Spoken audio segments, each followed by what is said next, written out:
Hi అండి, నమస్తే. నేను మీ వందన.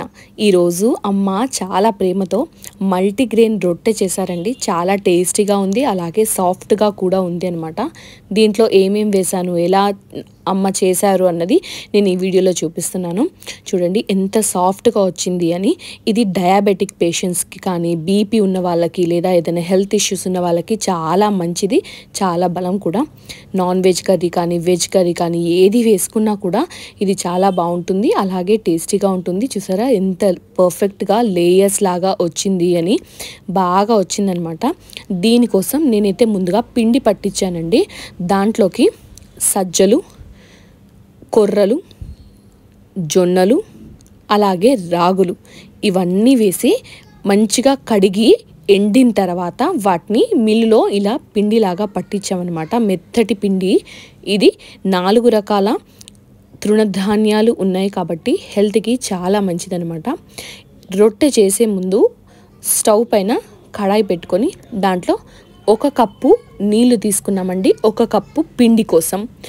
ఆ నీళ్లు కొద్దిగా మరిగిన తర్వాత దాంట్లో సరిపడా ఉప్పు వేసుకొని, నేను 1 కప్పు నీళ్ళకి 1 కప్పు పిండి వేసుకొని ఇలా అమ్మ అయితే చేశారండి.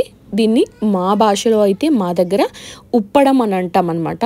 పిండి ఉప్పితే ఇలా జొన్నలతో కానీ, రాగులతో కానీ రొట్టె చేసినప్పుడు చాలా బాగా వస్తాయి, సాఫ్ట్గా వస్తాయి. పల్లెటూర్లలో అయితే బియ్యంతో కూడా ఇలాగే చేసుకుంటారు, ఇప్పటికీ కూడా చాలా బాగుంటాయి అన్నమాట. ఇప్పుడైతే పిండి ఉప్పిన తర్వాత పక్కన పెట్టుకొని కొద్దిగా పొడి పిండి, అలాగే ఒక గిన్నెలో నీళ్ళతో పాటుగా ఒక పల్చటి గుడ్డ, ఒక పల్చటి కవర్ కూడా తీసుకున్నారు. దీన్ని డైరెక్ట్గా రొట్టెని చపాతీ పీట పైన కూడా చేయొచ్చు, కానీ తీసేటప్పుడు ఇబ్బంది కాకుండా ఉండడానికి ఇలా ఒక కవర్ని అయితే వేసుకున్నారనమాట. ఇప్పుడు ఈ కొద్దిగా పిండి గోరువెచ్చగా అయిన తర్వాత దీన్ని గట్టిగా దాన్ని ప్రెస్ చేస్తూ నలుపుతూ పిసకాలన్నమాట. అలా మంచిగా అయిన దాన్ని ఇలా చేతిలోకి తీసుకొని ఒక ముద్దని ఇలా చూసారా అమ్మ ఏ విధంగా చేపిస్తున్నారో వీడియోలో సేమ్ అలాగే అన్నీ చేసుకోవాలి. చూడండి ఇలా చేయితోనంటే ఇది మంచిగా రొట్టె షేప్లో వస్తుందన్నమాట. ఇప్పుడు దీనికి పొడి పిండిని కూడా పెట్టేసి అమ్మ అయితే చపాతీ పీట పైన కోలతో ఇలా రొట్టెలాగా చేస్తున్నారు.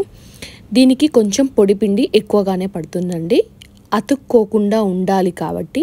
అలాగే నీట్గా రావడానికి కూడా పొడిపిండి ఎక్కువగానే పడుతుంది.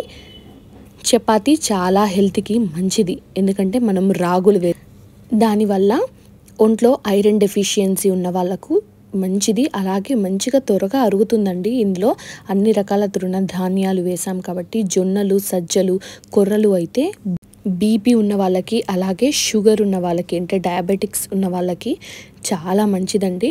వాళ్ళకు దీంట్లో రైస్ కన్సిస్టెన్సీ చాలా తక్కువగా ఉంటుంది కాబట్టి వాళ్ళకు షుగర్ పెరిగే ఛాన్సెస్ తక్కువగా ఉంటాయి, అలాగే బలాన్ని కూడా ఇస్తుందన్నమాట.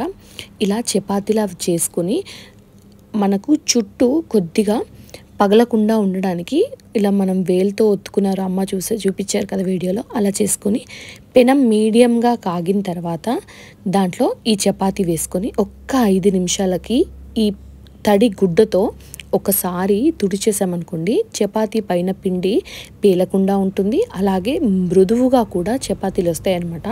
ఒకదాన్ని పెనం పైన వేసుకొని అమ్మ ఇంకొకటి కూడా ఎలా చేయాలో చూపిస్తున్నారండి. ఇలా ముద్ద చేసుకొని దాన్ని చేయితో ఫస్ట్ తాల్చిన తర్వాత మాత్రమే మళ్ళీ పీటపై పెట్టి తాల్చారనమాట. దీన్ని ఒకవైపు మాత్రమే తడపాలండి, 2 వైపులా తడపకూడదు. 2 వైపులా తడిపితే కంప్లీట్గా ముద్దలాగా అయిపోతుందండి. ఒకవైపు తడిపి కాలిన తర్వాత ఇంకొక వైపు కూడా తిప్పుకొని అంతసేపట్లో ఇంకొకటి చేసేస్తున్నారు. ఇది చేయడానికి చాలా తక్కువ టైం పడుతుందండి. నాకు గోధుమ పిండితో చేసే చపాతీ కంటే కూడా ఇది చేసేటప్పుడు చాలా తక్కువ టైం పట్టింది అని అనిపించిందండి. దానికి మనం ఏంటంటే ఈజీగా త్వరగా పిండి కలిపేసి చపాతీ చేసేస్తుంటాము, కానీ ఇది ఉప్పడం అనే ప్రాసెస్ ఉన్నప్పటికి కూడా చాలా బాగా చపాతీలు వచ్చాయి, అలాగే మంచిగా వచ్చాయి. చూసారా ఎలా పొంగింది అని.